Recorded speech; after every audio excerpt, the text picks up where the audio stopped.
Hi viewers, Binas kitchen ক্রিয়েশনসে আপনাদের স্বাগতম। আজ রান্না করব পেঁপের তরকারি বা শুক্তো। শীতের পর গরম চলে আসছে, তাই এখন শরীর স্বাস্থ্য ঠিক রাখার জন্য আমাদের এই ধরনের তরকারি বেশি বেশি খাওয়া উচিত। চলুন পেঁপের তরকারি বা শুক্তো রান্না করতে কি কি উপকরণ লাগবে একবার দেখে নিই। প্রথমেই লাগবে কাঁচা পেঁপে। এখানে বড় সাইজের একটা পেঁপে পাতলা পাতলা করে কেটে ভালোভাবে ধুয়ে নিয়েছি। আর রয়েছে আধা কাপ পরিমাণ ছোলার ডাল, 2 ঘন্টা আগে ভিজিয়ে রেখে এরপর ভালোভাবে ধুয়ে নিয়েছি। এরপর বেটে নিব। আর পেঁপে আপনাদের পছন্দ মতো পরিমাণ নেবেন। এখন পেঁপে সিদ্ধ করার জন্য কড়াইতে পরিমাণ মতো পানি দিয়ে নিয়েছি। আর পানি ভালোভাবে গরম হয়ে গিয়েছে। এরপর পেঁপেগুলো দিয়ে দিব।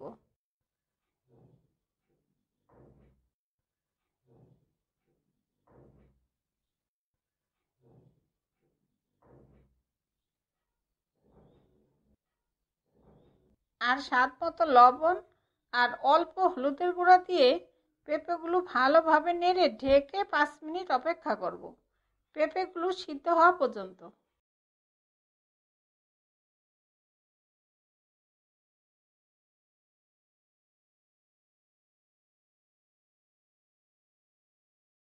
এখন পেঁপেগুলো সিদ্ধ হতে হতে দেখুন ডালগুলো বেটে নিয়েছি। এরপর ডাল বাটার মধ্যে দিব স্বাদ মতো লবণ ও হলুদের গুঁড়া দিয়ে ভালোভাবে মেখে নিব। আর যেহেতু শুক্তো রান্না করব, তাই ডাল বাটার সাথে তেমন কোনো মশলা দেওয়ার দরকার নেই।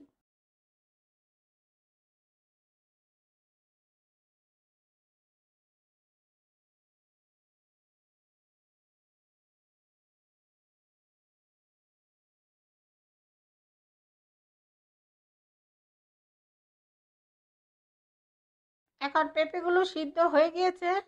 এরপর পেঁপেগুলো ঢেলে নিব। আর এই রান্নায় তেমন কোনো মশলা দেওয়া হয় না, তাই বড় ছোট সবাই খেতে পারে এবং খুবই স্বাস্থ্যকর। আর ঘরে যদি কেউ অসুস্থ থাকে, তাকেও এই তরকারিটা খাওয়াতে পারেন, সে তাড়াতাড়ি সুস্থ হয়ে যাবে। এখন বড়াগুলো ভাজার জন্য পরিমাণ মতো তেল কড়াইতে দিয়ে নিয়েছি। আর তেল ভালোভাবে গরম হয়ে গিয়েছে। এরপর বেটে রাখা ডাল বাটাগুলো দিয়ে ছোট ছোট বড়া বানিয়ে নিব। আর বড়াগুলো এপিট ওপিট করে গোল্ডেন করে ভেজে নিব। আর এই পেঁপের তরকারিতে বড়া দিয়েছি, তাই বাচ্চা বড় সবাই খেতে ভীষণ পছন্দ করবে। এটা বড়া ছাড়াও রান্না করা যায়। এখন সব বড়াগুলো ভাজা হয়ে গিয়েছে। এরপর প্লেটে তুলে নিব।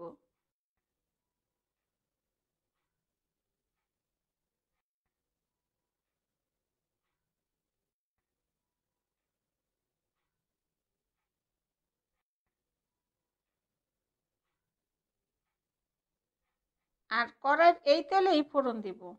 ফোড়নের জন্য দিব অল্প কালো সরিষা ও অল্প মেথি, 2 প্রকার মিলিয়ে আধা চা চামচ হবে। আর একটা তেজপাতা। আর দিব আধা চা চামচ আদা বাটা দিয়ে আদার কাঁচা গন্ধ যাওয়া পর্যন্ত আদাগুলো কষাবো। আর এই তরকারিতে কোনো মরিচ দেওয়া হয় না।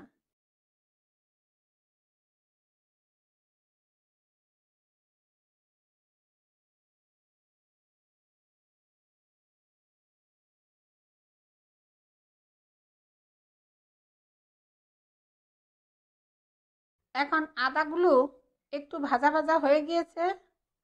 আর ফোড়নের দারুণ সুগন্ধ বের হচ্ছে। এরপর সিদ্ধ করা পেঁপেগুলো দিয়ে ভালোভাবে নেড়ে দিব। আর পেঁপেগুলো ফুটে ওঠা পর্যন্ত অপেক্ষা করব।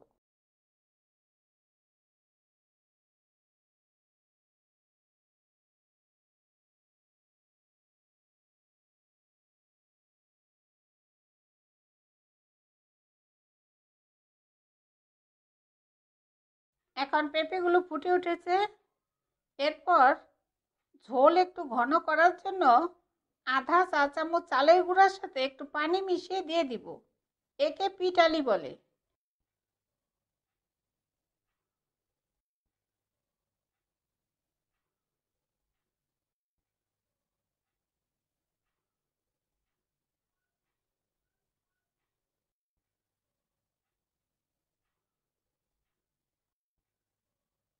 এরপর ভেজে রাখা বড়াগুলো দিয়ে 2 থেকে 3 মিনিট অপেক্ষা করব।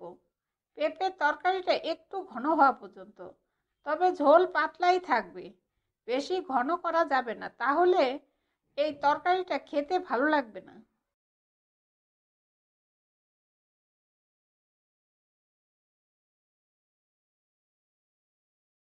এখন 2-3 মিনিট অপেক্ষা করার পর নামানোর আগে আধা চা চামচ ঘি দিয়ে ভালোভাবে মিশিয়ে নিলেই পেঁপের শুক্তো তৈরি। আর আপনারা চাইলে ধনিয়া পাতাও দিতে পারেন।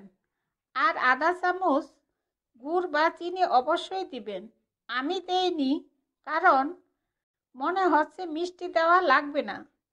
আর যে কোনো নিরামিষ তরকারিতে একটু মিষ্টি দিলে খেতে ভালো লাগে। এরপর পরিবেশন করব। এইভাবে পেঁপে রান্না করে বাড়িতে অবশ্যই খেয়ে দেখবেন। আপনাদের সুবিধার্থে সব উপকরণ ও তার পরিমাণ আমি ডিসক্রিপশনে দিয়ে দিব। আর এই রেসিপিটা আপনাদের কেমন লাগলো আমাকে কমেন্টসে জানাবেন। আর ভালো লাগলে অবশ্যই একটা লাইক দিবেন। আর নতুন বন্ধু হলে সাবস্ক্রাইব করার জন্য অনুরোধ রইল। আমার ভিডিওগুলো দেখার জন্য আপনাদের সবাইকে অনেক অনেক ধন্যবাদ।